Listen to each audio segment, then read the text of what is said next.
pues es que eso es marcaba la diferencia. A mí me preguntan en privado, yo lo sé, pues no, sí, pero no hay de importancia. Nosotros tenemos 10 libros. Sí.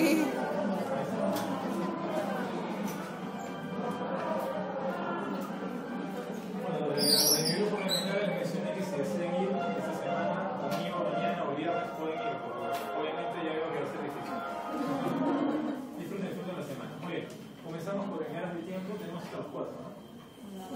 4 y 20. Perfecto. Esto es concreto y es importante que rescatemos lo principal de cada uno. Si hubiera alguien que está tarde y quiere entrar, puede pasar. Por eso no hay problema. ¿Okay? Bien, vamos a recordar. ¿Quieren que hable con el micrófono? Sí. A ver, cuenta que agachar. Vamos a hacer lo posible, si no voy a dar una fuerza. Okay.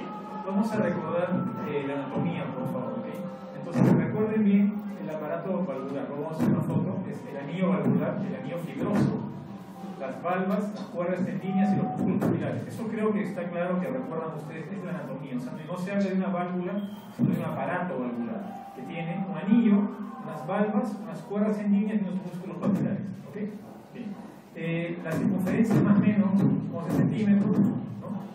Y forma parte del tracto de entrada al ventrículo derecho, de aurícula derecha, de atrio derecho hacia el ventrículo derecho.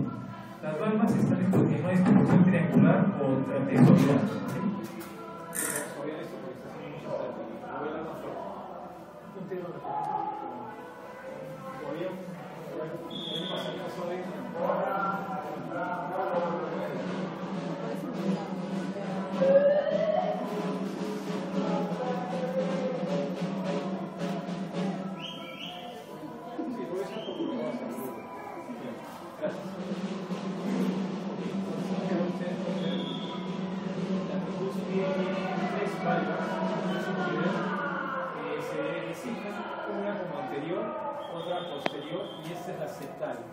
Está pegada al septo mandarín. A diferencia de la mitral, que tiene dos válvulas, una anterior y la otra es anterior y la otra más posterior. Y bien podría decir que la anterior forma un poco parte de la mitral. Entonces, obviamente, eso ya es anatomía, uno tiene que saberlo. La anterior se desplaza por debajo del infundible, la válvula pulmonar, hacia la pared lateral, la septal está relacionada con la porción membranosa y muscular del septo y va hacia el ápex siguiendo el movimiento anterior de la válvula mitral. La posterior va del septo hacia la pared infralateral. Entonces, acá tenemos un corte más o menos para que ustedes puedan salud. Entonces ustedes ven las valvas. Se habla de válvula o aparato valvular y valva, que es o folletos, es la hoja, ¿no? de cada una de ellas, la anterior, la septal, posterior. Acá básicamente estamos viendo etiologías, no sé, ya no los voy a complicar con esto porque vamos a ver. Bien.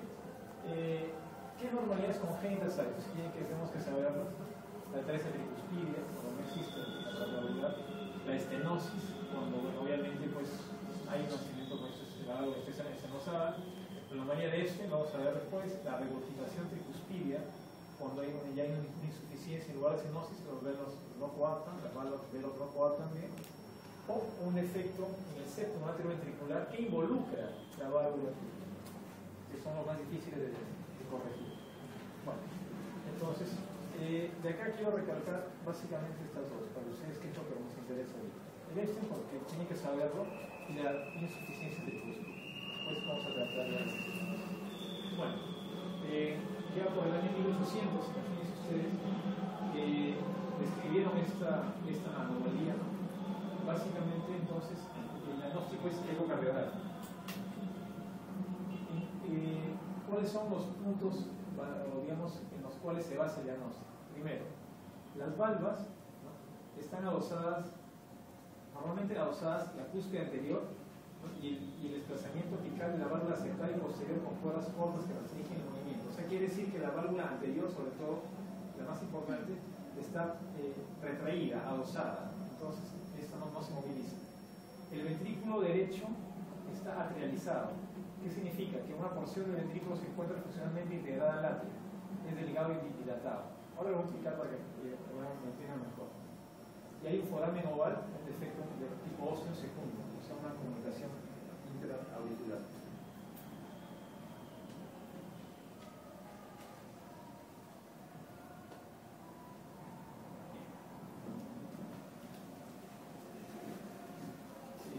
Este es un corte, lo que estamos viendo en ecografía. Observen ustedes la aurícula derecha, ventrículo derecho.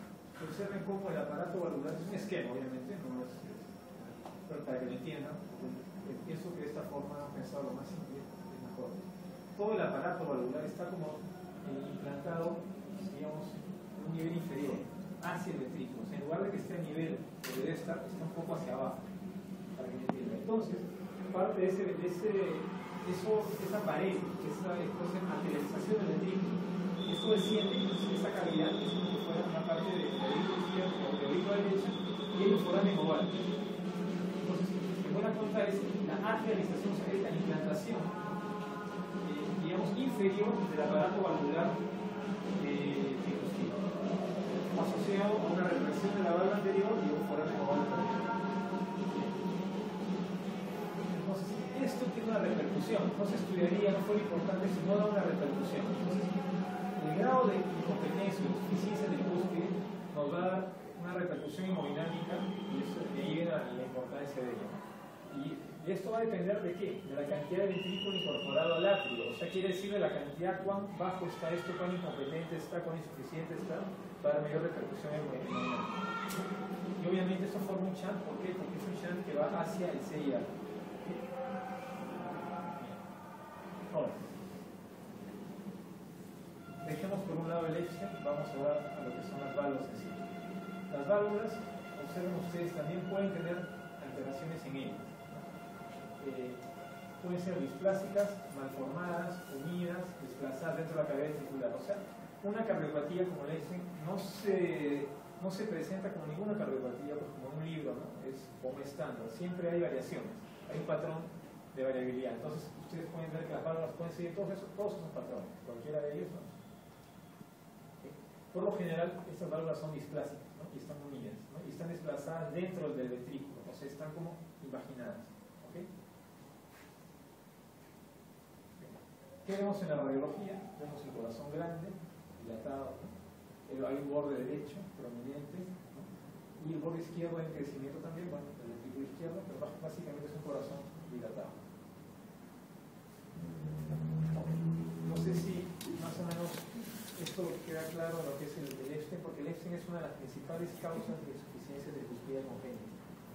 Entonces lo que quiere decir es que el aparato valvular baja, está la válvula retraída, displásica, adosada y hay un foramen oval permeable. Entonces prácticamente del atrio hay un circuito, un pasaje, ¿no? De izquierda a derecha y luego hay una insuficiencia de esta hacia el ventrículo hacia aurícula derecha. Entonces la aurícula derecha se va a sobrecargar, hay una congestión pulmonar, etc. Ustedes ya han visto esto porque es patología. Es una patología a tener frecuente porque la insuficiencia tricuspidia per se en un adulto, o sea, en un adulto mayor se puede dar, pero en una persona joven, básicamente hay que pensar en una etiología congénita. Ahora, hay casos, por ejemplo, pacientes con endocarditis, por ejemplo, que dañan la válvula tricúspide, usuarios de drogas, endovenosas, que hacen endocarditis, ¿no? Pues sí vemos en pacientes jóvenes una insuficiencia tricuspidia, pero infecciosa, de etiología infecciosa generalmente. Pero cuando es congénita netamente es por eso generalmente. Incluso llegan adultos, inclusive algunos de ellos. No es usual, pero bien. Bien. Ahora vamos a ver la estenosis tricuspide. Casi siempre, sobre todo en nuestro medio, es de origen reumático, asociado, como ustedes saben, fiebre reumática, ¿no? El paciente por ahí tuvo un episodio, pasó desapercibido y hay un daño ya en la válvula, el fenómeno antígeno anticuerpo y hay un daño valvular. Entonces, generalmente la estenosis cuando es reumática no se acompaña, no es solamente de una válvula, generalmente hay valvulopatía. Cuando ustedes lean un informe ecocardiográfico, por lo general van a ver que hay múltiples compromisos valvulares. Ahí puede haber insuficiencia aórtica, mitral, tricuspidea, o estenosis, o doble lesión inclusive aórtica. Entonces, Es raro tener una patología valvular pura, porque como ustedes saben, al ser el corazón digamos, un sistema de vasos comunicantes y de cavidades que se comunican, basta que una de ellas esté estenótica o insuficiente, afecta a la otra a largo plazo, pero afecta. Y como si el paciente llega a nosotros, generalmente, a usted, a todos nosotros, ya cuando los síntomas, las complicaciones, o sea, con un cuadro exacerbado, el diagnóstico entonces ya involucra a una patología multivalvular. Es raro tener una insuficiencia pura diagnosticada. Generalmente el paciente ya con congestión pulmonar, hipertensión pulmonar, con edema, ¿no? Entonces ya hay patologías asociadas. Bueno, entonces observen este dato que es curioso, por ejemplo, ¿no? La estenosis circunspida se ve 15% de necrosis con enfermos con cardiopatía reumática, pero solamente con repercusión del 5%. ¿Qué significa? Que hay un 10% no detectado que después justamente pues, va a ser excepción. Vamos a repasar brevemente otras causas de estenosis, aparte de la reumática, enfermedad carcinoide, que es bastante raro, pero se ve. Simplemente se los menciono, no tengan preparen esto. Bueno, ¿qué vemos en estenosis? Las cuerdas se fusionan y se acortan y las válvulas se fusionan. No sé si patología, en el curso de patología han llegado a ver una pieza anatómica donde hay válvulas fusionadas.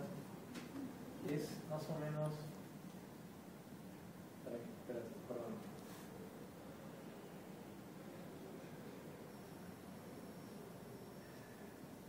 ¿Dónde están las válvulas? En el dibujo. Acá. O sea, esto normalmente es como que estuviera adherido, como que tuviera cemento acá, goma, ¿ok? Entonces las válvulas se abre totalmente bajo y el anillo prácticamente, la circunferencia es un 100%, el área de circunferencia. Cuando hay estenosis, ya estas válvulas están unidas. ¿Okay? ¿Y qué ocurre? Lo peor de todo, que es que en esa unión se deposita calcio.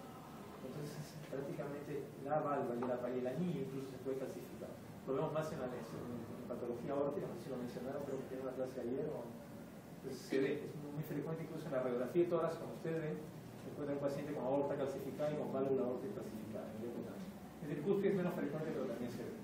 Bueno, entonces, ya hemos visto el Epstein. Luego vamos a volver a ver un poquito más de insuficiencia. Vamos a centrarnos en estenosis ahorita.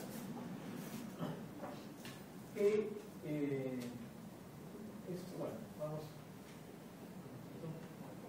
para no avanzar tan rápido. Okay. ¿Es más común en damas? Cierto. ¿Existen ambas? Cierto. Puede existir doble lesión o puede coexistir con otra patología valvular. A la vez de estenosis, obviamente, ¿qué ocurre? La cavidad de la cual el flujo está saliendo y pretende llegar a ese ventrículo, que es la aurícula derecha, va a sufrir una dilatación con una hipertrofia de paredes. Es obvio, ustedes lo saben mejor que nosotros. Bien. Obviamente, entonces, ¿qué cosa te daría, qué clínica daría esta? Daría la clínica de insuficiencia cardíaca derecha, ¿correcto?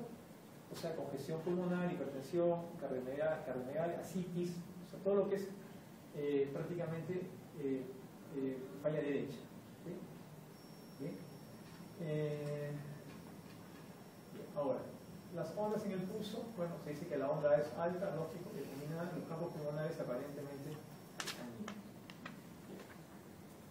eso es ya lo que es semiología, eso lo saben ustedes, ¿no? Nosotros no vamos a entrar en eso, quiero ir un poquito más allá, ¿ok? Porque eso ya lo llevó ustedes en semiología, supongo, ¿no? Okay. La onda A, probablemente. Entonces, la corrección de la patología tricúspide hasta hace algún tiempo se hacía mediante un cambio, se hacía mediante una plastía. Las plastías, ¿qué significa la plastía? Es hacer una sutura, voy a volver al gráfico, la disculpa, por lo que es necesario para que se entienda.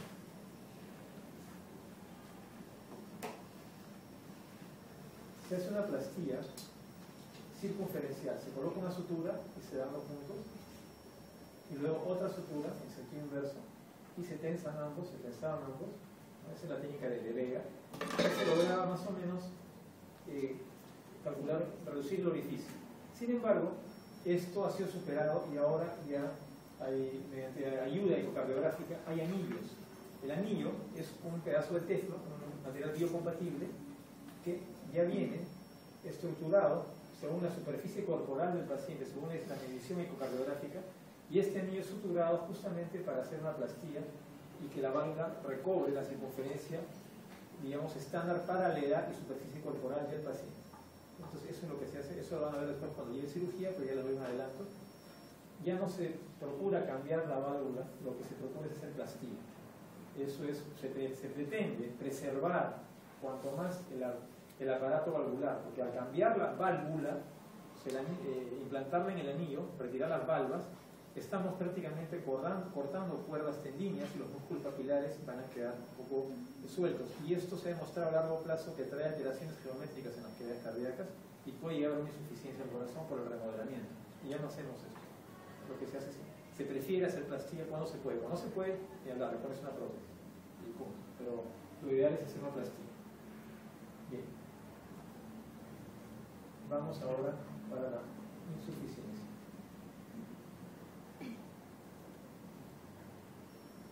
La respiración tricuspide. Primaria, ya hemos dicho, cuando hay lesión de las valvas, o en el caso del este, y secundaria, cuando hay la dilatación del ventrículo derecho. Cuando el ventrículo, por ejemplo, se vuelve insuficiente, una insuficiencia cardíaca, en ese caso tuvieron una clase que ya la semana pasada, que el corazón derecho y izquierdo se van a dilatar. Primero uno, luego el otro, se van a hipertrofiar, en el caso de la insuficiencia de alto gasto, y entonces el ventrículo al dilatarse, las valvas no coaptan y tenemos una insuficiencia. Bien, causas de insuficiencia primaria, ya las conocen ustedes, el EFSE, las congénitas, artritis reumatoide, artritis reumática, ¿no? Síndrome carcinoide, ya se lo mencioné, enfermedad reumática en nuestro medio, los dos primeros son los más frecuentes en nuestro medio. La endocarditis infecciosa es muy común, sobre todo en jóvenes, se asocia mucho al consumo de drogas estupefacientes, ¿no? Y enfermedad reumática. ¿Okay? La ruptura de la cuerda tendinea y disfunción de músculo papilar es bastante rara, ¿no? El prolapso también puede darse, pero no es tan raro en la vibral lo vemos.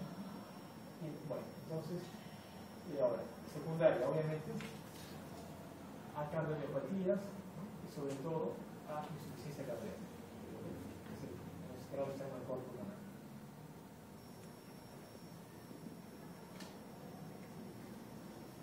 Simplemente para si no recuerdo una anatómica, pero vamos a hacer esto. Cuando hay una regurgitación, la sangre, cuando es inyectada por el ventrículo, hay una parte que vuelve hacia la orilla, ¿correcto? Entonces, observen esto. No se asusten, eso es error. La regurgitación de tus pies es normal en algunas personas sanas, sí. Y es variable, según los reportes, los estudios, según quién haga la ecografía, el ecocardio. ¿No? Entonces, es normal ver un pequeño un pequeño yet, no se alarme por eso. La cosa es que esto sea patológico, que haya repercusión hemodinámica que se asocia. Entonces, la causa más frecuente, como ya dijimos, es la dilatación del ventrículo derecho, generalmente asociada a una insuficiencia cardíaca, una falla ventricular derecha, un infarto del derecho. Se dilata el ventrículo y el anillo. Y tenemos, como ya lo mencioné, es una complicación de la insuficiencia derecha. Bien. Una vez que tenemos insuficiencia tricuspidea, lamentablemente va a agravar el pronóstico de la falla cardíaca. Es un paciente con una falla cardíaca, una insuficiencia cardíaca congestiva, que ya haga falla derecha, haga falla valvular tricuspidea, ese paciente empeora el pronóstico y acorta la sobrevida. Tengan eso como un dato concreto, porque eso se ha demostrado en estudios específicos. ¿Qué clínica nos daría la insuficiencia tricuspidea? Básicamente, si no hay hipertensión pulmonar aún, es bien tolerada, ¿cierto? Ahora, cuando hay ya síntomas, por ejemplo, de bajo gasto cardíaco, o sea, de fatiga, de debilidad, cuando aumenta el cuadro, entonces allí prácticamente hay una confusión pulmonar, hay hipertensión pulmonar, y ya vamos asociados a los síntomas de bajo gasto, vamos a tener un cuadro de falla derecha, o sea, infiltración yugular, hepatomegalia, ascitis, edemas. Puede incluso llegar a ser una cirrosis congestiva. Normalmente ya no vemos estos cuadros con la frecuencia que se veían antes, tal vez porque se están haciendo diagnósticos más precoces, como que el paciente ya procura ayuda, ¿no? Y se estarían acercando más. Pero antes sí era, yo recuerdo, era frecuente ver estos cuadros de congestión. Si bien en nuestro medio todavía no hay un programa de trasplante cardíaco continuo como se quisiera, ¿no? Porque ya existen INCOR, existen Revaliate, inclusive en Almenara. Sin embargo, no es con la continuidad que uno quisiera, porque esos pacientes con ya una falla prácticamente tienen que ir a un trasplante cardiopulmonar. Entonces, y lamentablemente no hay la ley de órganos, pues como ustedes saben, no se ejecuta la donación como se debería, ¿no? En nuestro país. No hay tampoco los mecanismos para la captación de órganos y todo esto es bastante complejo, podríamos hablar otro día de eso.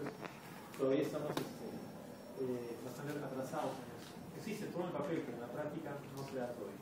Muy bien. Síntomas. O nuevamente semiología. Esto creo que ya lo saben los ustedes, nos escuchan siempre un tercer ruido derecho que se nos toca la inspiración, ¿no es cierto? Hay un soplo transistólico alto, básicamente no te aumentan durante la inspiración. Eso ya lo saben ustedes, no los voy a dar. Eso es semiología. Bien. Como la están viendo acá, comparen ustedes, ¿no? Cuando tenemos una regurgitación leve, severa, los ruidos, las ondas, miren ustedes acá, la onda. Y en el ecocardio, cuando tenemos la onda E, la onda A, no sé si ya han visto en su práctica. Sí, grabando. Hay una alteración de la E y la E.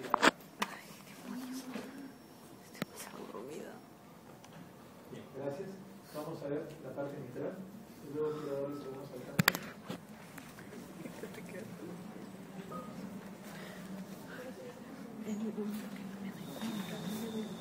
Sí, pues. Pasa.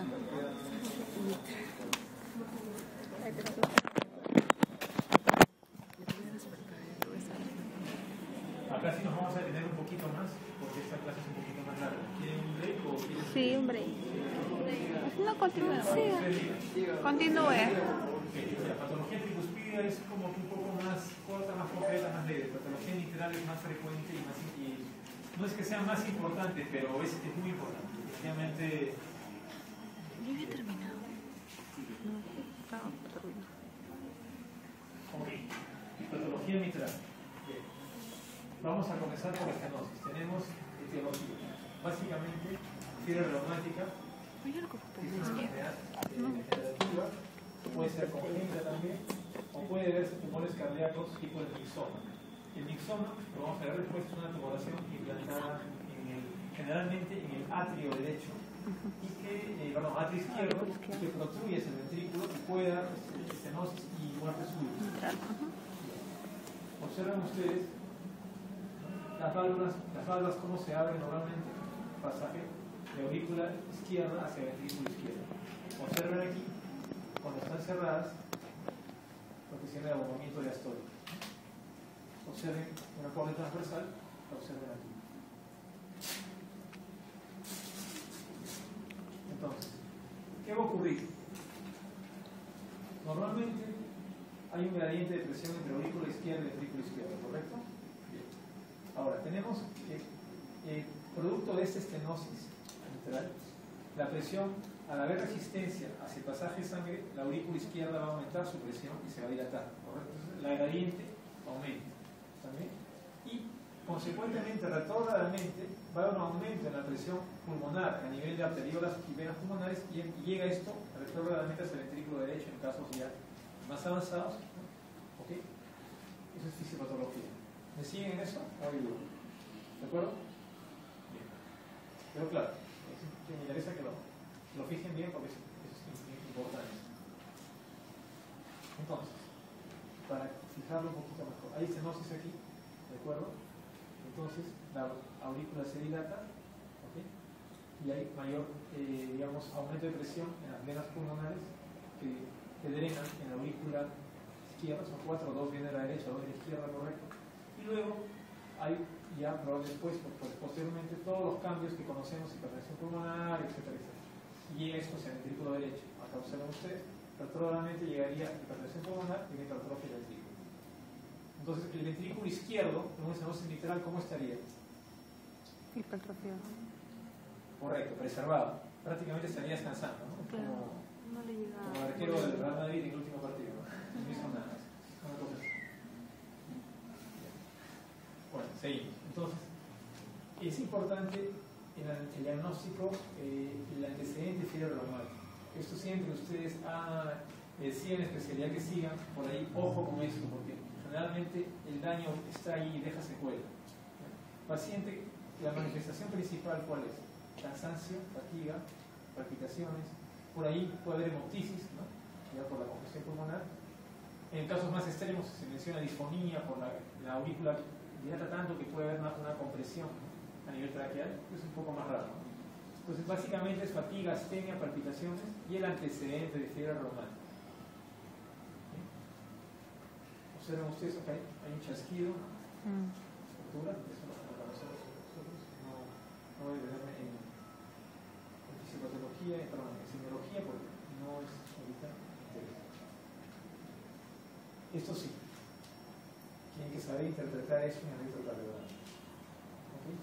El crecimiento de aurícula izquierda, ¿qué onda? Bueno, ahí lo dice, ¿no? En verdad eso vamos a ponerlo en dos etapas. La onda P nos mide aurícula izquierda, como ustedes saben. Entonces, ¿por qué no mide la onda P aurícula derecha? ¿Se acuerdan? No es pregunta de examen, porque ¿quién se acuerda? Por su ubicación.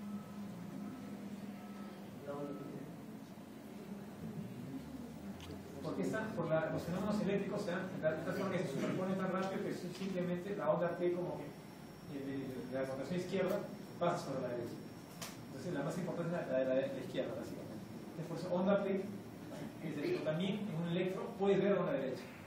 O sea, eso es importante. Están llevando cardio, ¿no? Ahorita, con todos nosotros, ya pregúntenos en el hospital para mostrarles electros con crecimiento ventricular derecho y para ver eso, ¿ok? Por eso les dejo como una inquietud. Siempre es bueno que ustedes pregunten y cuestionen, porque se puede ver también, ¿ya? Entonces vamos a sentarnos acá. Onda P. En D2 tenemos una onda P, observen ustedes, de esta forma. Entonces por ahí vamos a ir diciendo, a veces crecimiento de una cavidad, crecimiento de la otra, correcto. Hay un crecimiento auricular, sobre todo crecimiento de la aurícula izquierda. Bien. ¿Qué ocurre si el paciente, si la aurícula se dilata? Ya, aparte de lo que ya mencioné. ¿Qué más? Puede haber, claro, pero ¿qué pasa adentro? ¿La sangre va a fluir más fácil o hay un flujo laminar o es un flujo turbulento? Este flujo turbulento, exactamente, forma un éxtasis y hay una sedimentación y forma coágulos, muy bien. Ya puede haber embolias, tromboembolias. Entonces, ¿qué pasa? Esta patología, ¿no? En algunos casos puede coincidir también con trombos que se depositan en las auriculetas, como aurículas también. ¿Ya? Ahora, ¿qué más? Al dilatarse toda cavidad, toda fibra muscular, todo cardiomocito, hay alteraciones eléctricas hacia la conducción. Y eso nos da focos arritmogénicos, ¿correcto? Entonces puede haber la arritmia más frecuente que observamos, la FA.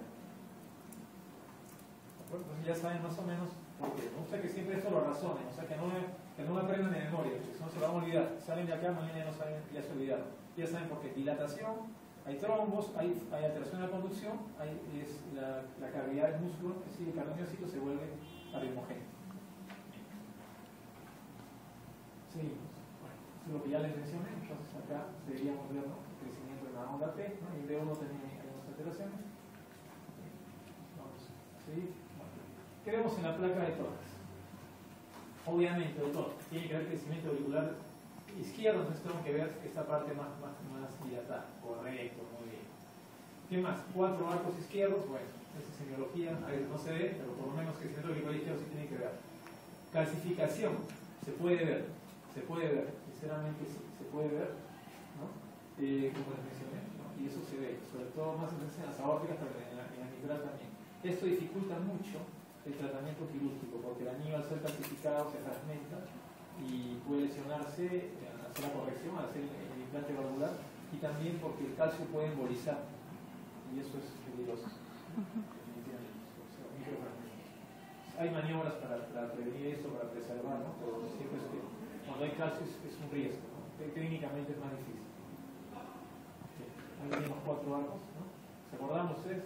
Aórtico pulmonar, izquierda,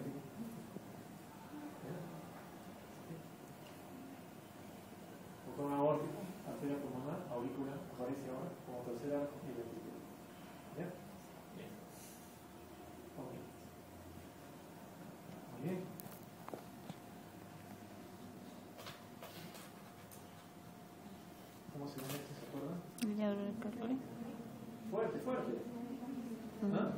líneas de que Uno solo. Claro. Congestión pulmonar.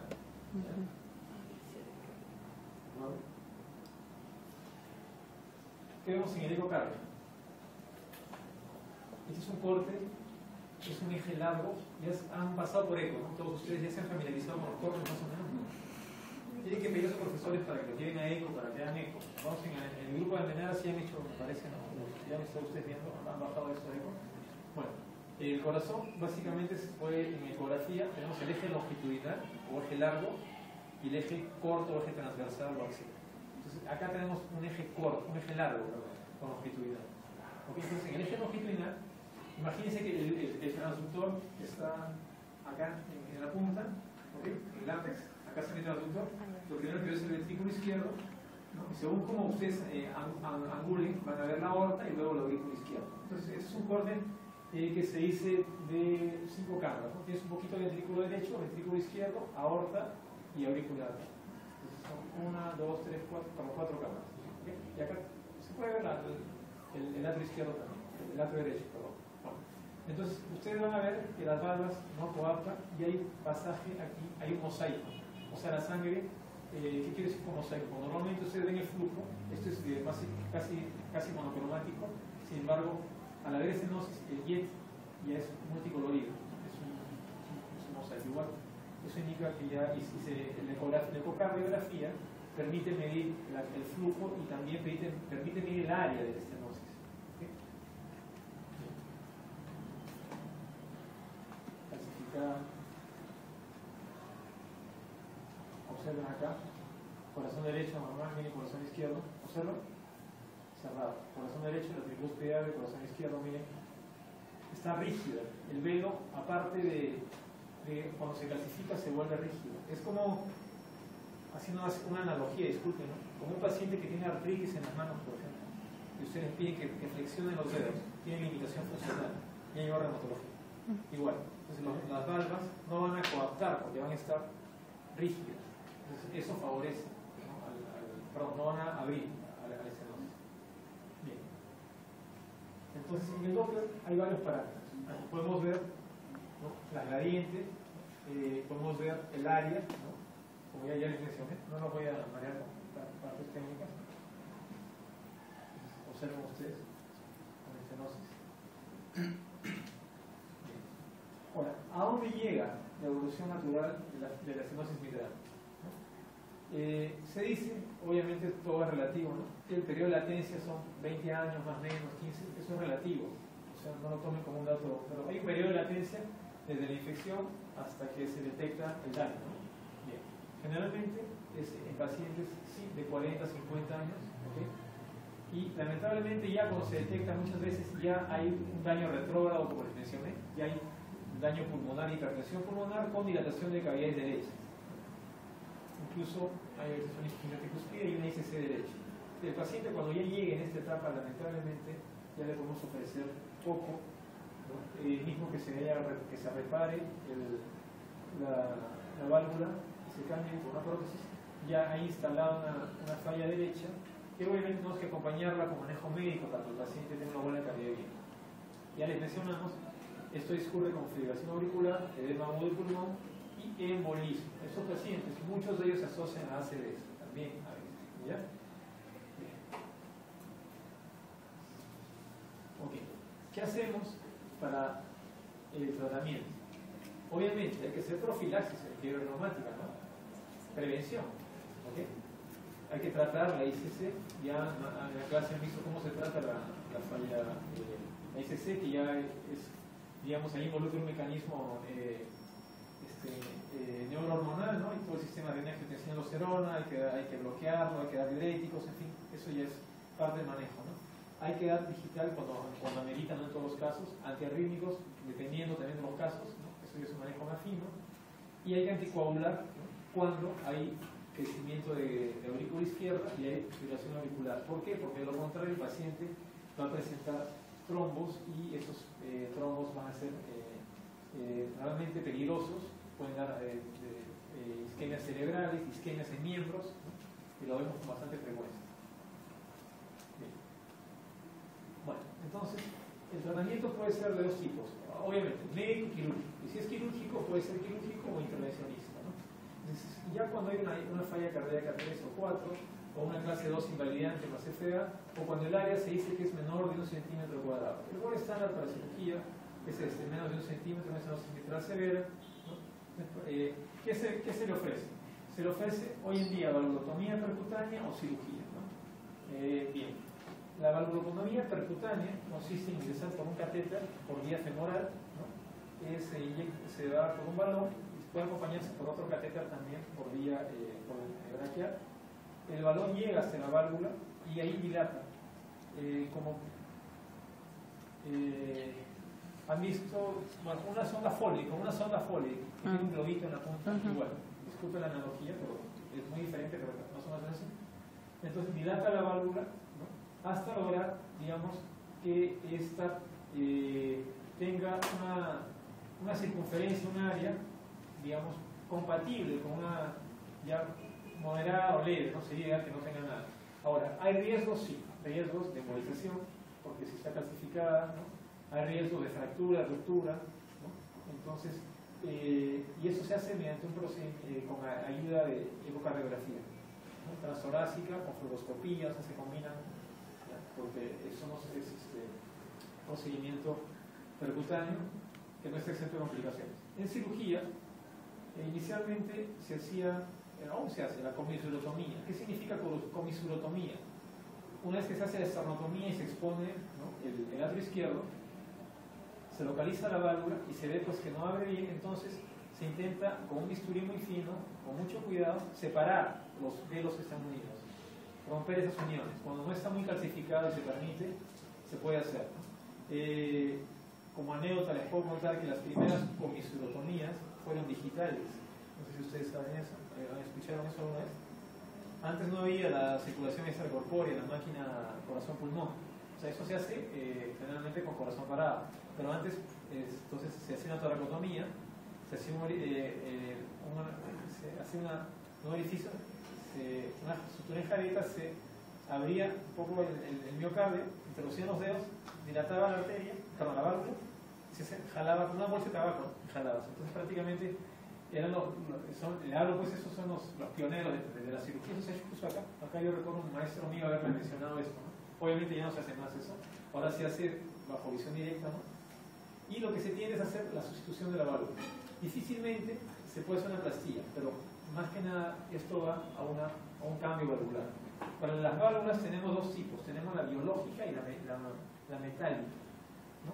La biológica es generalmente la mayor parte viene de pericardio bovino, van a verles más eso en su curso de cirugía, tratado con glutaldehído. También hay de homoinjertos. En otros países, en nuestro ya hay proyectos, se usan homoinjertos de cadáveres, entonces eso se trata y son implantados, ¿no?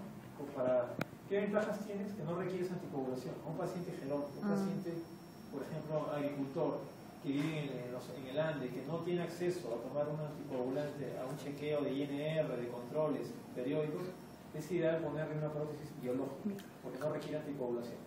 También porque si es mayor, porque su expectativa de vida hasta que haya un recambio, pues digamos, tal vez ya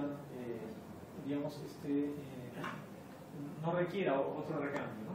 La válvula biológica tiene el efecto que tiene un tiempo de durabilidad, 10, 15 años no más. La válvula mecánica metálica generalmente se dice para toda la vida, pero requiere anticoagulación para toda la vida también. Entonces el problema está ahí. El reto es el hallar la válvula biológica biocompatible eterna, ¿no? Que no requiera recambio, pero todavía no se ha hallado. ¿Preguntas hasta aquí lo que es estenosis? Vamos entonces a hablar un poquito más y ahí ya ahora lo molesto con regurgitación mitral. Tenemos de dos tipos, aguda y crónica. Ya se imaginarán por qué les digo aguda, ¿no? Antes de avanzar, ustedes van a decir en qué caso se da una aguda. ¿Quién opinan? Al final, si veo bien animosos, no se duerman. Por favor. La ruptura de una corriente. Exactamente, muy bien, eso quería que me digas. ¿Y eso a qué quieres que se pueda deber? Lo más frecuente. Está muy bien lo que me has dicho. Ahora, ¿alguien quiere completar? ¿Quién dijo? No tengo miedo, acá no hace examen. ¿Quién lo dijo? Muy bien, infarto de miocardio. Perfecto. Un infarto, muy bien. Entonces, un infarto te puede dar una ruptura de la cuerda tendinitis. ¿Cuándo? Cuando hay un compromiso, justamente, ahora vamos a ver, para no. Pues, bien. Agudo. Rotura de cuerdas, ¿no? Miren, rotura de músculo papilar isquémico.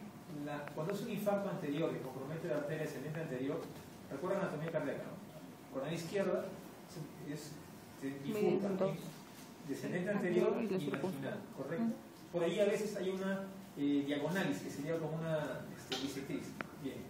Entonces, en la descendente anterior, ella va a irrigar, ¿no?, el pilar del velo músculo papilar, del velo anterior de la mitral, y si hay un infarto que compromete el territorio de la descendente anterior, que irriga este músculo, pues tenemos una falla, una insuficiencia mitral aguda, que es quirúrgica, es una urgencia.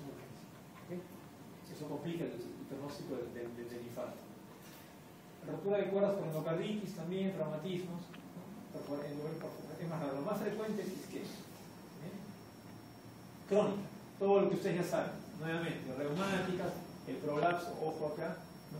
La reumatitis isquémica también, cuando ha quedado disfuncionante, cuando no fue, digamos, en un grado tan agudo, no se corrigió, no se evidenció, el músculo queda disfuncionante, entonces tiende a ser una insuficiencia mitral crónica, ¿de acuerdo? Ya no es tan agudo.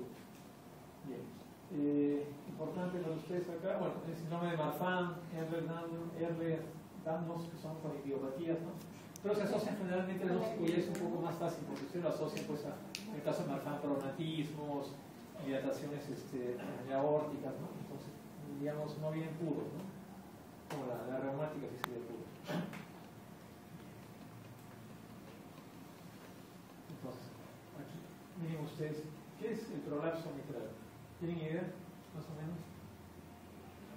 No escuchó por ahí una en damas jóvenes. Ah, por el que se cae. Fuerte, no tengan miedo. Como que no se Participen, pues no es una oración, es una clase. A ver, no. Después rezamos, vamos. Incapacitante. Cuando la válvula, sí, dime. ¿Ah? Insuficiente. Incapacitante. ¿Lo ven acá? Que deja escapar. No. Así es, el velo está descendido y se torna insuficiente. Correcto. Y prolapsa. ¿Ok? Caído. Prolapsa hacia dónde? Hacia el ventrículo izquierdo. ¿Correcto? Acá. A ver, lo vamos a orientar. Aorta, ventrículo izquierdo, aurículo izquierdo. Si hay una insuficiencia, ¿okay? Una vez que el ventrículo contrae, mucha de la sangre retorna, ¿correcto? Regurgitación mitral. Acá tiene el velo posterior y el velo anterior. Aquí, como que la cuerda tendinitis es un poquito elongada y el velo está caído, ¿no es cierto?, prolapsado hacia el ventrículo, y esto hace que no coapten y genere una insuficiencia. Es muy frecuente en damas, ¿ya? Y es sintomático a veces. Entonces, por ahí, cuando a veces alguna amiga de ustedes, no le siento palpitaciones, siento molestias, ustedes gente dice, no le das caso, es estrés, y estás en exámenes, o qué sé yo, no, cuidado, no puede haber un problema de eso. No hay que tampoco tomar todo a la ligera. Observen esta pieza.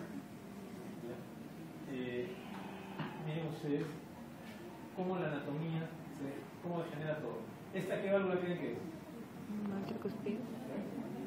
Tricúspide, pero mira cómo está. Miren que ya no reconocen los tres velos. O sea, acá parece que tiene 5 velos. Miren cómo se va retrayendo, se va degenerando. Y acá tienes una mitral, observa. O sea, es así. O sea, es que nunca lo van a ver, nunca se ve como en el libro. Por eso les pregunté si habían visto en una pieza en patología. Porque en el curso de patología, tal vez, no sé si les han mostrado en la anatomía patológica una pieza de estas, pues la lesión generalmente es mixta. Es lo que se llama boca de pescado. ¿Se imagina un pez? La boca del pez no tiende a ser cerrada y un poco rígida. Igual, la válvula, no encuentras una lesión pura, es de insuficiencia o de estenosis. Generalmente es mixta. A predominio de o insuficiencia o estenosis. ¿Ok? Entonces, eso es lo que ya en un estadio, obviamente es un estadio final, avanzado, pero eso se encuentra, ¿no? Y trabajar con eso, retirar la prótesis para implantarla acá en el anillo sin romper el anillo, pues no es fácil, definitivamente. Miren ustedes, una aguda, es una pieza, obviamente es un cadáver de un paciente que falleció con un infarto, ¿no? Y encontraron pues que el infarto comprometió la descendente anterior, viene por la cara, obviamente, anterior del ventrículo izquierdo, a nivel del septum interventricular, ¿correcto? Y da ramas, ¿no?, perforantes, ¿ok? Una de ellas es la rama justamente que irriga el músculo capilar anterior. Entonces, cuando el infarto compromete a ella, hay una necrosis de este músculo, y una insuficiencia aguda. Aparte del paciente fallecer por el problema del infarto, tiene una repercusión hemodinámica de insuficiencia mitral que contribuye a que fallezca más rápido, ¿no?, a que se descompense más rápido. ¿Llevaron a clase de infarto? Todavía no.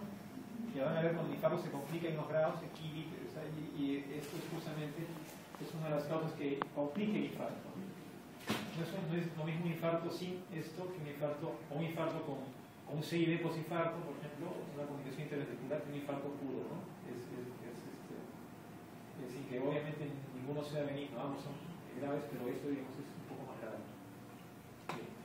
Entonces, pensemos ahora, bueno, vamos a terminar. La aguda ya les mencioné, es aumento de presión brusco, y edema agudo de pulmón, paciente generalmente, si no se trata a tiempo, fallece. La crónica. ¿Qué pasa en la crónica? En la regurgitación mitral. Ambas cavidades se sobrecargan, también un poco, el ventrículo y el aurículo, porque es casi como una cavidad, ¿ok? Entonces van a dilatar las dos. Tal vez esa puede ser una diferencia, ¿no?, entre la estenosis, de hecho es una diferencia, y la insuficiencia, ¿ok? En este caso hay compromiso de ambas cavidades, ventrículo y aurículo. ¿De acuerdo? Bien. Obviamente, si tenemos compromiso auricular, al igual que en estenosis, tendremos disnea. Sin embargo, la disnea no va a ser tan aguda, no va a ser una fatiga tan importante como era en estenosis, ¿correcto? Entonces, la disnea, la fatiga de la insuficiencia mitral, es más leve que la de la estenosis, porque la estenosis está cerrado, porque la válvula está cerrada, entonces el paciente, la sangre no consigue pasar al ventrículo, retorna, aumenta la presión, hay congestión pulmonar y el paciente tiene disnea, fatiga. Aquí es gradual, ¿ok? Y el dolor torácico atípico. Al examen físico, ¿qué podemos ver? También podemos ver arritmias, sí. Soplos, obviamente sí, en este caso holosistólico o pansistólico.